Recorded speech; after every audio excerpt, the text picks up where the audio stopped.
WTI, and I want to show you this book that I am currently reading. My bookmark is in it. I started this book when I was in high school. I've been out of high school for a couple of years, and I found this book after misplacing it when I moved. So it's All the Light We Cannot See by Anthony Doerr. This book is so good. The sentences just flow so smoothly that you just keep on wanting to read it. It's hard to put it down. It's an adventure, old-timey kind of book that has to do in the era of when the Nazis occupy Paris. So that's kind of the time era, and it is just so thrilling and so good. I love this book because it just keeps you on edge, just keeps you wanting to see what it's about and reading it.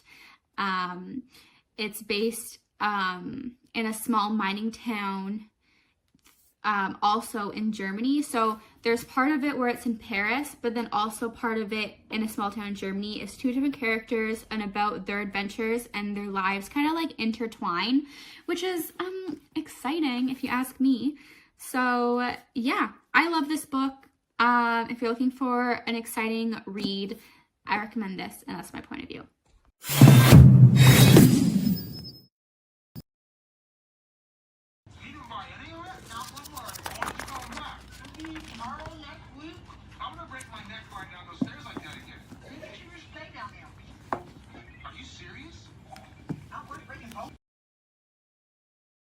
Hey guys, super excited to tell you about this book, All the Light We Cannot See by Anthony Doerr. It's a mesmerizing novel that explores the lives of two individuals caught up in the chaos of World War II. In the book, he paints a vivid picture of wartime Europe, weaving together the stories of a blind French girl and a German orphan boy. Through their perspectives, readers gain a deeper understanding of the human experience during a tumultuous period in history. What makes this book so remarkable is the exquisite Prowse and his ability to evoke emotions with every word.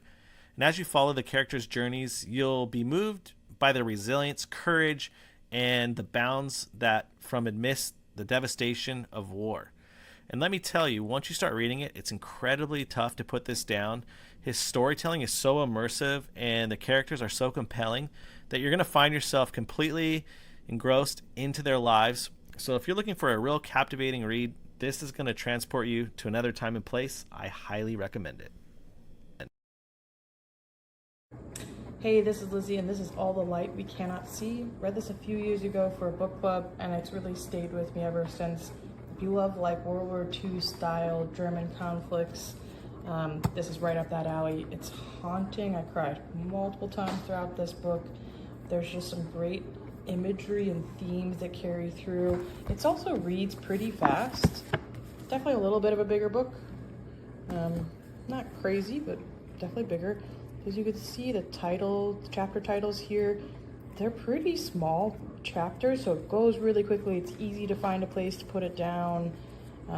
Reads super fast, so it's hard to put it down, but just really stuck with me. Great book. If you haven't read it, would check it out. 10 out of 10 would recommend.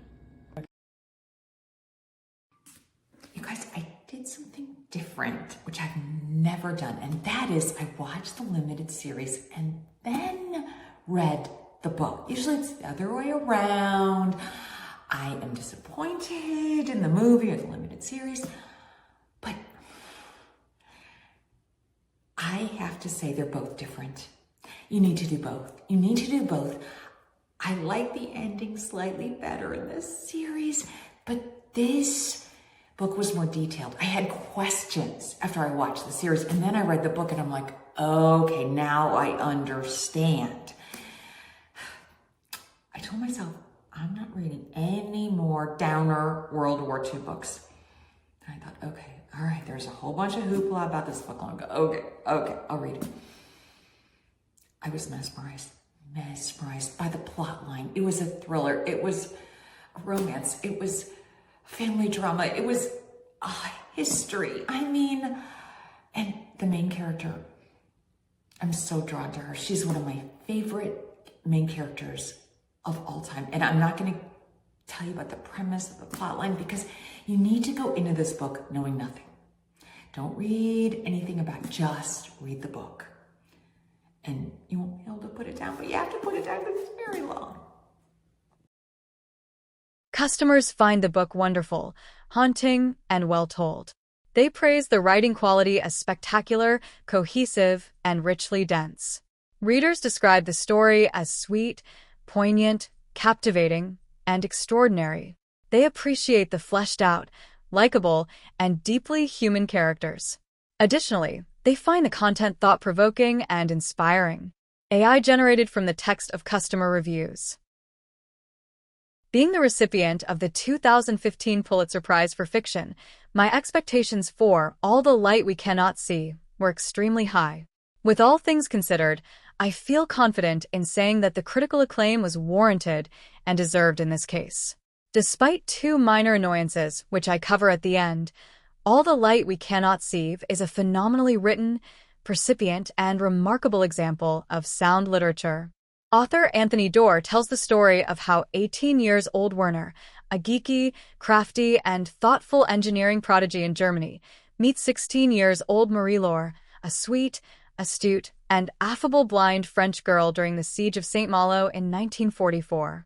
World War II, with all its stentorian and fervid trappings of war, is the backdrop to Werner and Marie-Laure's fateful encounter.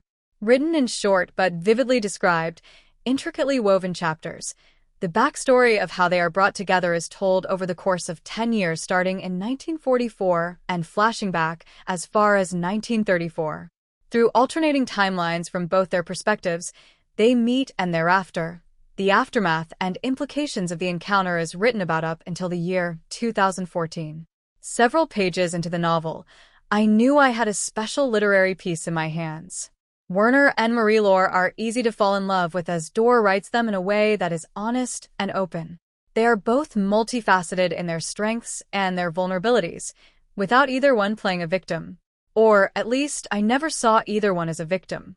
I also appreciated that foibles, frailty, and other unsavory personality traits are depicted for both, allowing them to be alive with authenticity. I never want to read about characters who are too perfect and give the sun, the moon, and the stars all of the time. In the case of this novel, the two main protagonists are realistic for their time and for the circumstances they find themselves in. Joining Werner and Marie-Laure is a dynamic and at times unfortunate mix of supporting characters who collectively illuminate the radiance and light of when humanity is good and kind. Juxtaposed, others in the mix depict the ugly darkness of when humanity resorts to selfishness and evil.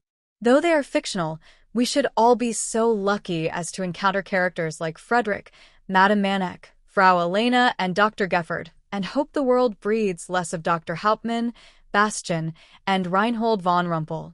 All the Light We Cannot See has many lessons to impart on the reader, with one of the most profound being the titular light that we must all see. The novel soundly shows us how those who are blind in the literal sense can see more than those who have the ability to gaze as far as their eyes will carry. Additionally, the novel allows the reader to see for themselves how people whose visions are symbolically foggy can still find goodness of heart and lightness of mind in unlikely places and in the unlikeliest of people. Thought-provokingly, Doerr weaves for the reader how darkness creeps and consumes those who choose to be figuratively blind and who later become disillusioned by their own rancor, malevolence, and enmity. In the heart of strong-willed characters, we see how love, patience, understanding, and empathy become the key that open and illuminate the path into light. I very much enjoyed this read, and surprisingly, the short chapters were not an annoyance, as can sometimes be when the author is not skilled enough to execute them.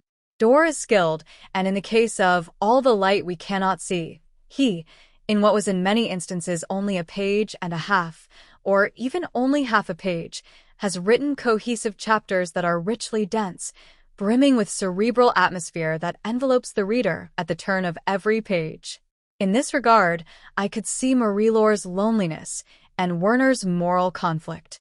I felt the fear and uncertainty in Yuda, Daniel LeBlanc, and Etienne's reticence. I could taste the saltiness in the breeze that wafted over St. Malo, while also I could smell the acrid, gray, and gritty skies of Solferine. Each time a character was famished due to scant war rations, I tasted the sweetness of the cool water they drank, and I could taste the crust and crumb of the loaf of bread they tore apart. These are not things easy to achieve in books. Dorr, however, has done so fantastically. It goes without saying that there is plenty beauty and radiance to be found in all the light we cannot see. Some of it emanates directly from the characters, while other times it comes from the reader's own willingness to be open-minded.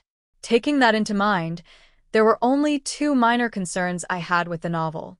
First being that when the author went into descriptive details of radio repair and engineering principles, my eyes would on occasion glaze over a bit since neither subject matter are strengths of mine. Nevertheless, as a curious reader, I know that it was necessary for me and other readers to know Werner's technical acumen when the author painstakingly described the workings of transmitters, transceivers, and the intricacies of repairing electronics.